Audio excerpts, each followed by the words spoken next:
Yo, it's your boy Logos, and I'm of the opinion that military history, or history in general, doesn't get enough of a spotlight in modern times as it should be.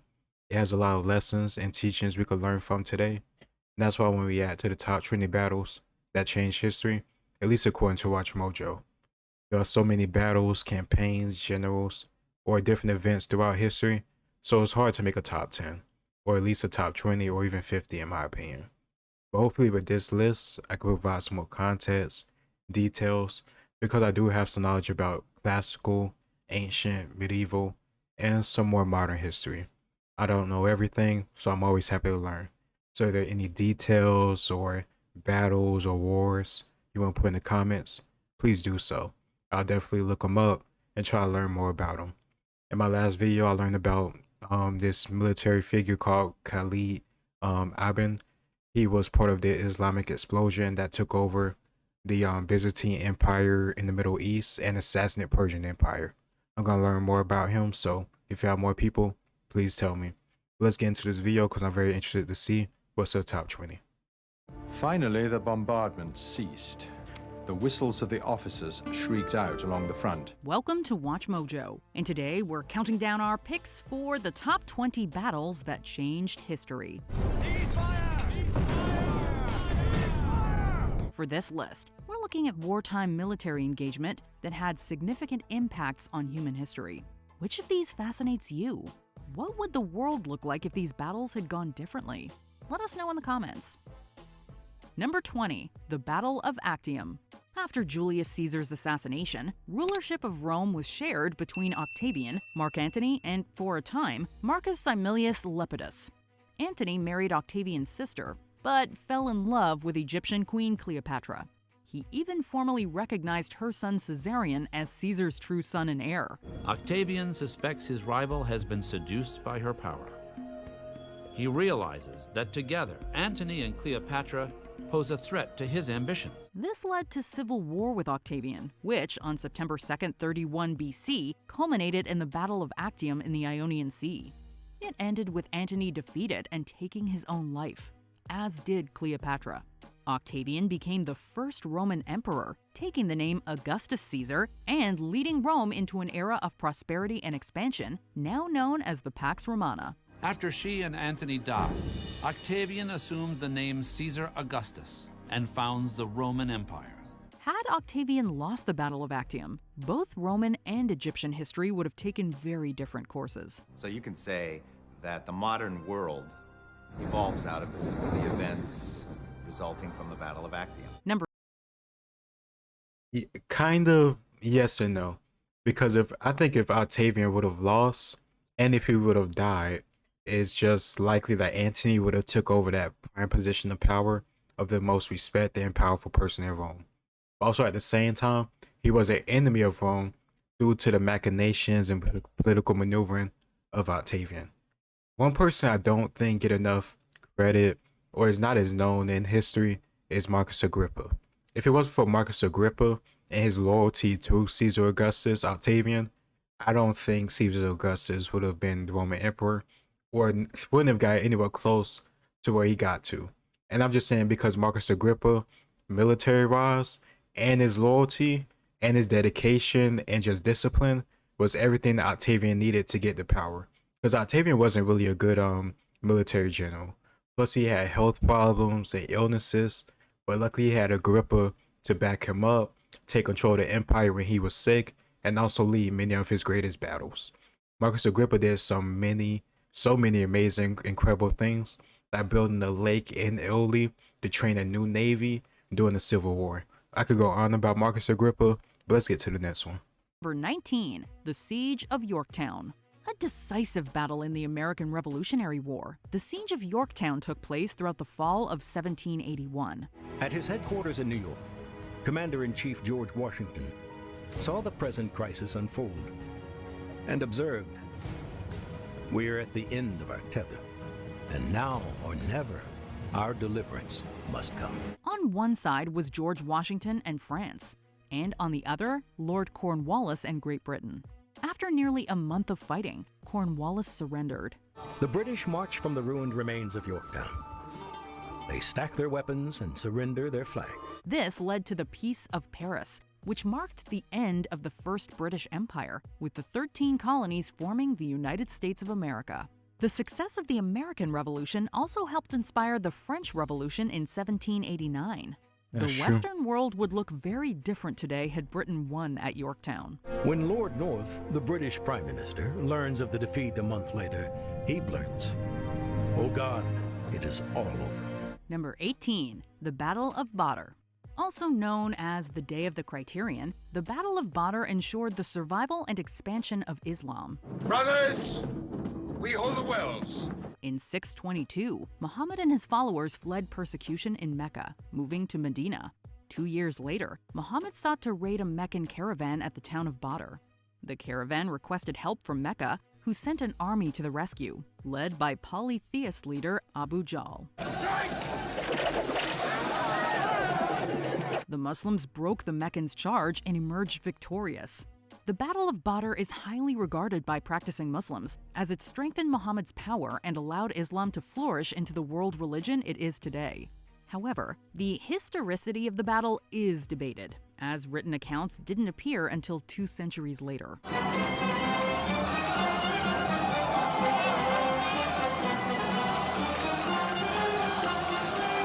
Number 17, the Battle of Cannae. Now he prepares to face him again in what will be one of the greatest battles of all time. The Battle of Cannae. Fought between the Roman Republic and Carthage during the Second Punic War, the Battle of Cannae was a disaster for the Romans. They outnumbered Carthage almost 2-1, but suffered nearly 12 times the casualties. Led by the great general Hannibal, the Carthaginians used a pincer movement to surround their foes. Of the 86,000 Romans who fought in the battle, only about 15,000 survived. The Romans are surrounded, but the battle doesn't stop there. Hannibal's leadership has influenced military strategy for millennia. The battle also changed the manner in which the Roman Republic fought. Having suffered a humiliating defeat, the Romans introduced reforms to address the flaws in their military strategy. This helped them become a stronger army and led to the flourishing of ancient Rome. But no matter how many fields Hannibal's I think they're very much oversimplifying that. I would say that the Battle of Cannae is much more important throughout history because of how influenced military doctrine and how much different leaders since then, like Napoleon and many other great generals, was inspired by this Battle of Cannae and the maneuver that Hannibal did. But in terms of the war, obviously it didn't lead to the fall of Rome. And it caused Rome to, I think after this battle, they had like one more battle and they got destroyed again. And then the Fabian strategy was put in. But that didn't even last long because the Romans are hard-headed and they wanted to actually go and fight. What they did do, Scipio Africanus and other Roman generals, what they did was fight everybody else but Hannibal. They literally did what Napoleon went through. When the coalition was trying to get rid of Napoleon, they just kept losing to him. So they said, screw fighting Napoleon, we're just gonna fight everybody else. And we'll beat everybody else so badly, Napoleon has no support left and he'll just fall apart. And that's literally what Scipio Africanus and Rome did. They just stopped fighting Hannibal head on and fought everybody else in Spain and Africa. And that's how he was able to beat him. men torch or how Oh yeah, but that's another thing too. Rome's military really didn't, I wouldn't say really evolve into what people really knew what it was until after this, when you had the Marian reforms, when Gaius Marius came in and reformed it from no longer having like a farmer citizen military to having a professional one, where it's led by the generals instead of by the state. And that's how you get into Sulla, that's how you get into Caesar, Pompey, that's how you get to Augustus and Antony, then the civil wars with Marius and his reforms. That wasn't caused because of the Punic War. That's because of, I want to say the Cimbri, but I don't think it was the Cimbri, but that was because of Germanic or Gaulish tribes coming through Italy and almost causing another sacking of Rome. He created this new professional army where you no longer had to be a citizen that owned farmland or owned land. If you was poor, any person that wanted to be in the military, you're going to be enlisted and the general will pay for you. They'll pay you directly instead of the state. towns they pillage, the Romans will not be drawn into another Cannae. Number 16, the Battle of Hattin. The Battle of the Horns of Hattin, as it's also known, saw the Kingdom of Jerusalem and the Crusader states facing off against the Ayyubid Sultanate under Saladin. God wills it. It was another great massacre. Saladin's forces saw few casualties, while most of the Christian forces were wiped out. As a result, much of the Holy Land again fell under Muslim control. Pope Urban III reportedly died of shock upon hearing the news, and the Third Crusade was eventually launched to retake Jerusalem. However, it was unsuccessful, and Jerusalem remained under Muslim control for decades. First I thought we were fighting for God. Then I realized we were fighting for wealth and land. Number 15, the Battle of Adwa. By the end of the 19th century, most of Africa was under European control. The only independent areas that remained were Liberia and Ethiopia. In 1895, the Kingdom of Italy attempted to conquer the Ethiopian Empire in the First Italo-Ethiopian War. Lasting almost 2 years, it culminated in the Battle of Adwa. The Ethiopian forces under Menelik II emerged victorious, leading to the Treaty of Addis Ababa, which saw Ethiopia recognized as an independent state.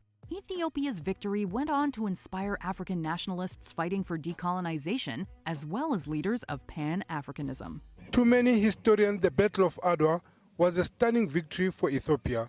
Number 14, the Battle of Vienna. The Ottoman-Habsburg Wars between the Ottoman and Holy Roman Empires raged for 300 years.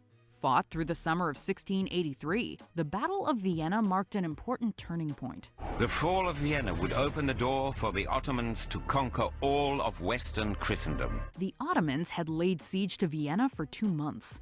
Allied with the Polish-Lithuanian Commonwealth, the Holy Roman Empire was able to defeat them and lift the siege. By the evening of the 12th of September, 1683, the battle was won and Vienna was free. In the aftermath, European nations formed an alliance called the Holy League to prevent further Ottoman expansion into Europe. And in 1697, the Ottomans sued for peace. The Treaty of Karlovitz 2 years later marked the end of the Ottoman Empire's imperial ambitions in Europe. That day sealed the fate of Ottoman rule in Europe. A document underlined the scale of the Ottoman defeat. The Treaty of Karlovitz. Number 13, the Siege of Constantinople. Lasting a full year in the late 8th century, the Siege of Constantinople saw the Byzantine Empire, otherwise known as the Eastern Roman Empire, defending its capital against the Umayyad Caliphate. The Muslim forces were eventually defeated, suffering heavy casualties in the process. This significantly demoralized the army, and they abandoned all hope of taking Constantinople. The result was a relatively stable division of territories that remained consistent for the next 2 centuries. In short, this battle effectively prevented Muslim expansion into Europe. Had the Umayyad Caliphate won the siege of Constantinople, Europe would have fallen under Muslim control, and history would look very different indeed. That's an over-exaggeration, because we've seen throughout history many times before pushing armies or surging armies stop at a room because of something happening. It could be a civil war, it could be the leader, the king, the emperor, or the great Khan, like in Genghis Khan, dying, and then that causes some type of power vacuum or a need to install a new emperor or a new king to send out further orders. We saw that with, I think, Subutai and his, I almost call it like a rampage, but his campaign through Eastern Europe where he fought against the Rus and I think the Georgians and other people like that. And then he was carving his way through Europe. I think Genghis Khan died, and he was recalled back to Mongolia so they could vote and install a new Khan and get further orders. So you can't guarantee just because the Umayyads lost or won this battle, all of Europe will be Muslim.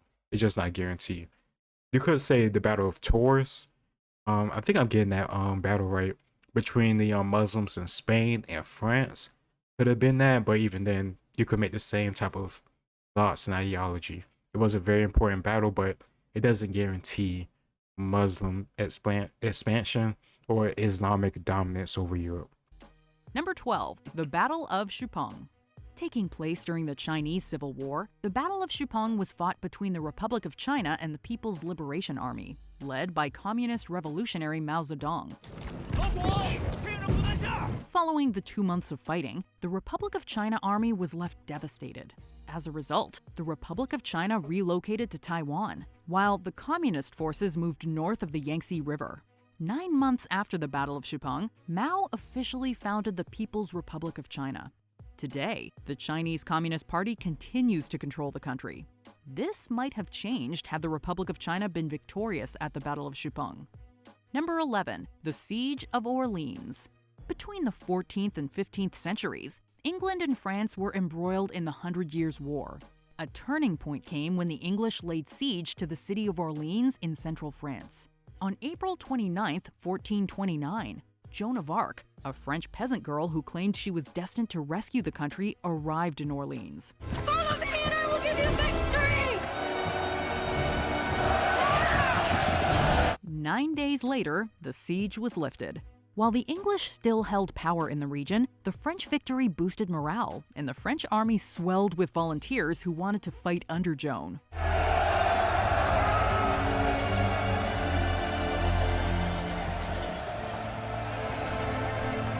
It effectively prevented the English from conquering France. The 100 Years' War came to an end shortly after, with France victorious and England abandoning their ambition to claim the French throne.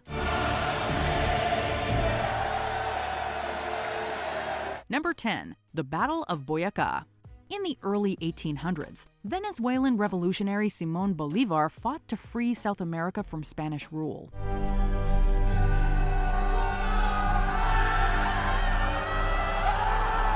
On August 7, 1819, he achieved a decisive victory against the Royalists at the Battle of Boyacá in modern-day Colombia, then part of New Granada. He credited the British Legion, composed of volunteers, with winning the day. This victory led to several others, and the ultimate outcome was the liberation of Colombia, Venezuela, Ecuador, Peru, and the creation of Bolivia. Northern South America was united as Gran Colombia, with Bolívar as its first president. He is known and celebrated today as El Libertador. Esto no es una frontera. Esto es un río. Number 9. The Battle of Tours. In the Just early mentioned 8th earlier. century, the Umayyad Caliphate conquered Hispania and set their sights on Gaul, it was the pushing their way up through what's now southern and central France. The Moors saw Europe as easy prey, a land defended by barbarians who were too busy fighting each other. Fought on October 10, 732, the Battle of Tours saw Francia's leader Charles Martel lead his army to victory against superior numbers. Charles the Hammer nailed down his victory with a covert mission behind enemy lines. If it wasn't for his strategic prowess, the Umayyad Caliphate would have invaded deeper into Europe, and Islam would have likely become its dominant religion.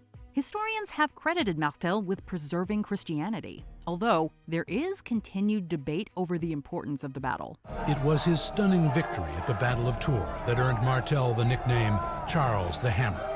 Number 8. The Battle of the Somme. The infantry on the Somme were led to believe that between the damage already inflicted by the bombardment and the covering fire of the barrage, their journey across no man's land would be little more than a stroll in the country. The First World War included many famous battles, including the Battle of Verdun and the Battle of Amiens. But one of the most impactful was the notorious Battle of the Somme in northern France. Lasting 140 days, it was one of the deadliest battles in history, leaving 1 million men wounded or killed. Almost immediately, German barrage fire rained down with devastating accuracy on the British forward positions. Despite the terrible cost, the battle saw the French and British front lines advance by just 6 miles. However, the bloody devastation did have an enduring impact on how the war was perceived. It included the deadliest day ever experienced by the British Army, when over 19,000 soldiers were killed. It signified that World War I was unlike anything experienced in human history. Whatever its strategic value, in human terms, the Somme had been a military disaster. Number 7. The Battle of Gettysburg. Fought I just want to talk about the Somme just a little bit more. The reason why you can't even call the Battle of the Somme a battle because it lasted for so long. And I think even Winston Churchill or somebody else that was fighting as like a general on the Allied side was saying you can't even call these things battles, they're called operations. And I think that's why military campaigns in the more modern times after are called operations. Oftentimes it's not just one battle, one engagement, it's multi battles or multi small battles, getting small, tiny, minor objectives like some type of high ground or maybe like a river crossing or something like that, and using that to slowly build up into an overall strategic victory. And the things that these guys went through is literally hell on earth. We're talking about gas. We're talking about trenches filled with mud and dead bodies, rotting dead bodies, rats eating your friends and your friends that you trained with or you were just fighting with, people being blown up around you, people getting shell shot because millions and millions of shells of explosives is firing on you. It is not like just one at a time, like bang, bang, bang. It's like a drum roll, like how you see some people drum on do a drum roll really fast and it's just constant explosions over and over and over again.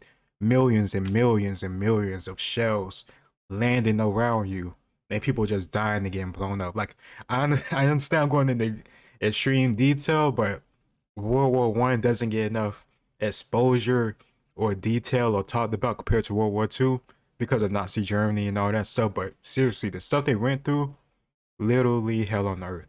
And I think the Battle of the Somme is where we had tanks introduced for the first time, at least in the wide scale. But I could be wrong on that. If I am, let me know. Over 3 days in July of 1863, the Battle of Gettysburg is considered a major turning point in the American Civil War. The same passion that built our nation now tears it apart. The third day of fighting saw the famous Pickett's Charge, a failed infantry assault from the Confederates. This defeat significantly dwindled the Army's numbers, and Robert E. Lee led his forces back to Virginia, his hopes of invading the North squashed. They're just target practice for Union artillery. The attack that will come to be known as Pickett's Charge is being blown to hell. The 50,000 casualties makes the Battle of Gettysburg one of the costliest in American history. The Confederates' defeat at Gettysburg cost them the North and served as a major blow to morale. The United States would look very different today had they emerged victorious at Gettysburg. More than 50,000 casualties. Robert E. Lee's bold invasion of the North has failed. Number 6, the Battle of Cajamarca. Although it's sometimes referred to as a battle, it's more properly called a massacre. In 1532, Spanish conquistador Francisco Pizarro invited the Incan ruler Atahualpa to a feast in Cajamarca in northern Peru. But he makes a fateful decision, that his soldiers should not carry weapons. In a show of good faith, Atahualpa and his retinue of several thousand arrived in Cajamarca on November 16th unarmed, whereupon Pizarro's men fired on them. Between 2,000 and 7,000 died in the massacre. Atahualpa was captured and his army destroyed. As the litter falls, Pizarro himself captures Atahualpa. Eventually, the Spanish executed him. Pizarro made Atahualpa's wife his mistress. The Incan Empire collapsed. Its lands were seized by the Spanish Empire, and its residents sent to work as slaves in Spanish mines. When I first heard about this battle in high school, I couldn't understand how could such a small force, the Spanish, overcome all of these people of the Incan Empire. But the fact that they're unarmed and they had gunpowder and horses, it just made sense, because in ancient battles or throughout many battles, most of the casualties isn't when you're fighting head on. It's when somebody's running away because they can't defend themselves. So they'll get impaled, shot in the back by an arrow, chased down by some cavalry, something like that. And that's when most people die during ancient battles, because you can't defend yourself. Your back is exposed, you have no armor protecting you, and you're not trying to fend off anybody. So at first, hearing about the battle, I just couldn't get my mind around several thousand people getting just absolutely slaughtered by just a few hundred, or however many much the Spanish had. But then learning more about military battles and understanding history, military history more, it just made sense. With Atahualpa dead, the conquistadors went on to colonize the rest of Peru. Number 5, the Battle of Waterloo. Coalition forces won many decisive victories during the Napoleonic Wars, including the Battle of Trafalgar. but nothing compares to the Battle of Waterloo. Wellington chooses a battleground just to the south of a village called Waterloo. The Napoleonic Wars pitted Napoleon and his French Empire against a number of European states who banded together to defend their land. The war lasted 12 years and effectively ended with the Battle of Waterloo in modern-day Belgium. Within minutes, Napoleon's entire force is in retreat. The coalition emerged victorious, and Napoleon abdicated the throne just 4 days after his defeat. The first French Empire collapsed, Europe was freed from Napoleon's control, and went on to enjoy a prolonged era of peace and prosperity. Known as the Concert of Europe, the resulting balance of power remained more or less fixed until the outbreak of World War I a century later. What? So, Napoleonic era is like literally around 1800 to like mid 1810s. So we're talking about almost 100 years of peace, but you have the Franco-Prussian War, you have what's going on in Japan, and them trying to fight off colonial rule, and the Meiji Restoration. I wouldn't say these hundreds of years after are just peace and nice, but this battle is very much important, even though I would say the reason why Napoleon lost this battle is much more because of his fault in Russia, invading Russia instead of trying to just hold on to the land he had, and also Spain. Spain was like Vietnam for Napoleon, and he constantly had to fund in troops, resources, all these different things he could have used against Europe and the coalition. He literally had most of the world in Europe against him, and that's the only way they could lose, because repeatedly Napoleon would beat them over and over and over again. I think Napoleon only lost about 7 battles, and he fought in dozens. In my opinion, he's the greatest general of all time. He reworked the military and the whole corps system, like Marine Corps, so like corps within the army, and how troops is allocated in terms of like artillery and such and so forth. He changed all of that stuff, and he made this whole fast maneuvering, catch them by surprise, use your speed, coalesce on one enemy, distract them, split them apart. His tactics just changed Europe and changed warfare. An entire continent was changed. The European empire of Napoleon Bonaparte had been decisively crushed. Number 4, the Battle of Hastings. A single battle between a few thousand men permanently changed the course of history in England and beyond. Even 1,000 years later, 1066 remains one of the most famous years in history. Invading England from Normandy in northwest France, William the Conqueror defeated King Harold II's forces at Hastings on England's south coast. Harold was killed in battle, and William crowned king the following December. The king was dead. Hence the sobriquet, the Conqueror. Norman rule of England saw the old aristocracy replaced, and Norman French became the language of administration, an influence that can still be seen in the English language today. This whole battle, the Battle of Hastings, and I can't understand. I think Godwinson, I can't remember exact king that died with the arrow through the eye, but that's just an example of how a battle or a campaign look like it's going perfectly, you know it's going to win, because look like William the Conqueror was about to lose that Battle of Hastings until the king of England got shot through the eye. But that's just what I was talking about earlier. It may look like Islam would have spread throughout Europe if it wasn't for the Battle of Siege of Constantinople or the Battle of Tours. But we don't know what would have happened. If the Caliph or anybody else, the Most High General or the leading general would have got killed or assassinated, the army could have fell apart. There's no guarantee with history. It also resulted in the eventual elimination of slavery in England in favor of serfdom. Number 3, the Battle of Marathon. The Greco-Persian Wars between I love this game.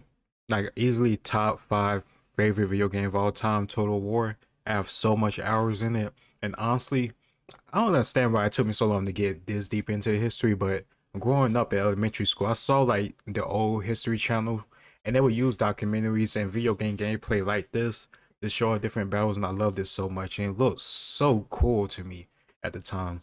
But this game is so great. Total War Rome 2 is even better in my opinion, simply because of the fact it's just more depth. But it gives you an awesome way to play out history, play as an empire, and just make your own choices. But it's a very good game. I think this is Rome. Well, I don't think this is Rome 1. 499 and 449 BC saw numerous notable battles. Yeah, I should try it out, However, yeah. one of the most pivotal came in the year 490, when Athenians and their Plataean allies faced off against Persian invaders at the town of Marathon. From the mountains high above Marathon, Miltiades and his 10 generals had a clear view of the Persian army arrayed beneath them. This was an army over twice their number. Despite being outnumbered, the Greeks secured a surprising victory, pushing the Persian forces back. The Greco-Persian Wars would continue, with other important battles including those of Thermopylae and Plataea. But Greece's eventual victory over the Persians all started at Marathon. The Persians were a broken force. They had never been defeated by the Greeks. But now thousands of their soldiers lay dead. This paved the way for Greece's classical period, Still looks where good, much man. I of love this Western game. traditions in art, philosophy, politics, and science originate. Marathon was a true battle, a real battle that was decisive and that threw back an invading enemy. Number 2, the Battle of Gaugamela. The Persians suffered another devastating battles. defeat in the Battle of Gaugamela in October of 331 BC. Having already penetrated deep into Persian territory, Alexander the Great's army of Macedon faced off a final time against the forces of King Darius III. And, well, they don't call him Alexander the Great for nothing. On the other side is an army 1/5 the size, led by a 26-year-old named Alexander. Despite being vastly outnumbered, Alexander's superior tactics resulted in a stunning victory. After this defeat, the Achaemenid Empire collapsed and fell under Greek control. Alexander's empire flourished and allowed the classical Greek period to spread its influence throughout much of the Mediterranean world and West and Central Asia. It was the most powerful empire of its time and effectively birthed Western civilization as we know it.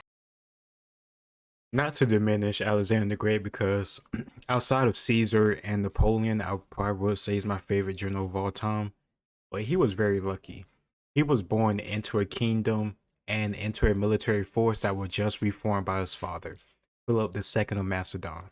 And honestly, if it wasn't for Alexander, people wouldn't know much more about Philip II, because he is a great historical figure in of himself. I think from my memory, because it's been a while since I've got deep into Alexander the Great, lately I've been more on Byzantine history. But either way, Philip II, he conquered or created leads within Greece. And he built up this army, built up these leads, secured his base, secured his flank strategically within Greece to prepare this army to invade Persia. Alexander the Great took that army after his father's death, his suspicious death, and did what he did. So this doesn't diminish Alexander the Great, but this army he got was everything you could ask for. Literally everything you could ask for. For Alexander, the Battle of Gaugamela was, you might say, the final decisive battle. Before we continue, be sure to subscribe to our channel and ring the bell to get notified about our latest videos. You have the option to be notified for occasional videos or all of them. If you're on your phone, make sure you go into your settings and switch on notifications. Number 1, the Battle of Stalingrad. The Allied invasion of Normandy on June 6, 1944 led to the liberation of France and victory on the Western Front. But it was the earlier Battle of Stalingrad in southern Russia that turned the tide of the war. On August the 29th, 4th Panzer mounted a major offensive through the center of the salient towards Stalingrad. After 5 grueling, bloody months of fighting, with an estimated 2 million casualties, the German forces surrendered to the Soviet Union on February 2, 1943. The last pockets of resistance in the north were not liquidated until February the 2nd, and only then at the cost of several thousand more lives. This marked a devastating defeat for Nazi Germany and its allies. Not only did it reduce numbers and morale, it forced them to reshuffle forces throughout occupied Europe.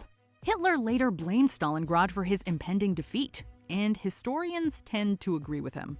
We might not recognize a world where Stalingrad had fallen. In the coming months and years, it would find itself fighting increasingly alone, deserted one by its Axis partners, and facing a Red Army that had gained new reserves of strength from its victory in Stalingrad. Do you agree with our Here's the thing with Stalingrad. Honestly, the moment that Germany declared war on the Soviet Union, Operation Barbarossa, the war was pretty much a wrap. Unless like what they're saying, like they quickly would have cut through Russia, but even then, the timetable, how big Russia is, the ability for them to move their factories like Stalin did. At that point, once you invade Russia and clear all those resources, those troops, those tanks, those fighter pilots, any type of jet, so I'm not sorry, jets, planes, everything like that, all those resources, you're screwed up.